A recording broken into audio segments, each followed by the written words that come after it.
everybody, Captain Jack. Double T. Classic Rock Smackdown. We've got a good one for you this time. We go to a lot of concerts. We go out and see bands all the time. You went to one recently, and it kind of ticked you off a little bit. Tell them what happened. A little bit. So I went to Def Leppard Journey at Wrigley Field. Mm-hmm. Great show. Co-headlining, two great bands. So when they're co-headlining, they get a shortened set. Sure. Where normally if they're just headlining themselves, they get an extended set. Right. Well, both bands did several solos. So my buddy and I that went to the show, we were saying we would have preferred more songs than the solos in a shortened set like that. So the debate today is, should there be solos during concerts? Okay, so Journey. There were multiple solos by Journey. Yes. Okay, who all soloed during the Journey show? Well, Jonathan Cain did a piano solo. That's kind of where it started. Okay. I mean, Jonathan Cain's awesome, but come on. The drummer, Steve Smith, he did a drum solo. Neil Sean, of course, did one. So you had piano, drums, guitar. Yeah. That's a little much. Right. And how long did Journey play total, estimate? I'd say around an hour. Maybe a little over an hour. In that time period, with those three solos, they've probably could have squeezed in another 4 or 5 songs. Right, at least 2 or 3. Okay, so when I went to go see Cheap Trick and Poison, Poison plays a pretty short set. It's about 40, 45 minutes. They play the hits. They do their thing. Now, Bret Michaels will do the thing where he brings out the military vets. Okay. Which is cool. That's kind of his thing. He comes out, they salute them, plays a little harmonica thing. It's kind of a cool little jam session. But then, C.C. DeVille played a guitar solo. Ricky Rocket played a drum solo. And Bobby Dow played a bass solo. Bass solos are awesome. They're not. There should never be a bass solo, ever. Now, in that time period, there could have been another 3 or 4 songs. Yeah. So that's where it kind of gets me to. You were discussing this earlier. I'm thinking, they already play a shortened set. They're already like 40, 45 minutes.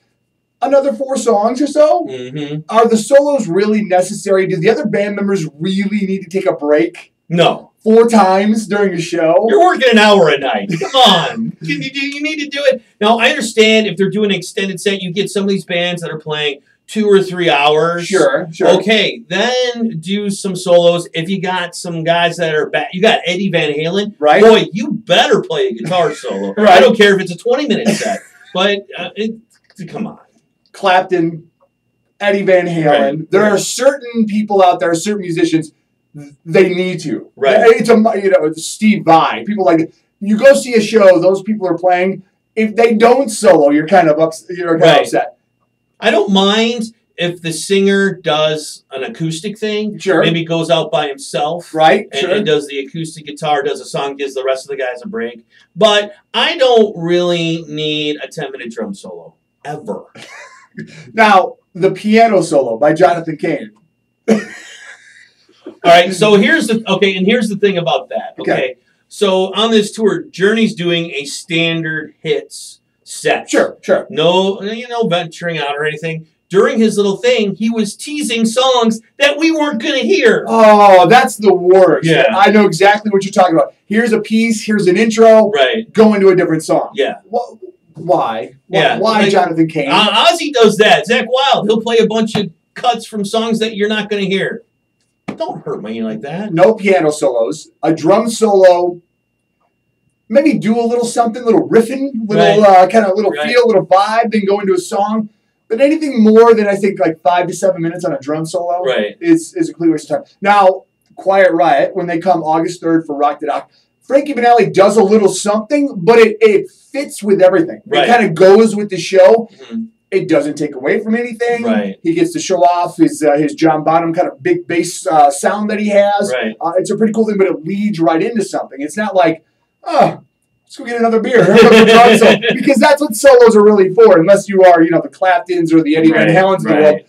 A bass solo starts, bathroom, drink, eat, check the phone, check the weather, say hi to the person next to you. Bass solos, no. Piano solos, no. Drum solos, limit them. Right. Guitar solos, depending on who you are. Yeah. Did we just agree on something? Wow, this is weird. I'm gonna dismiss myself.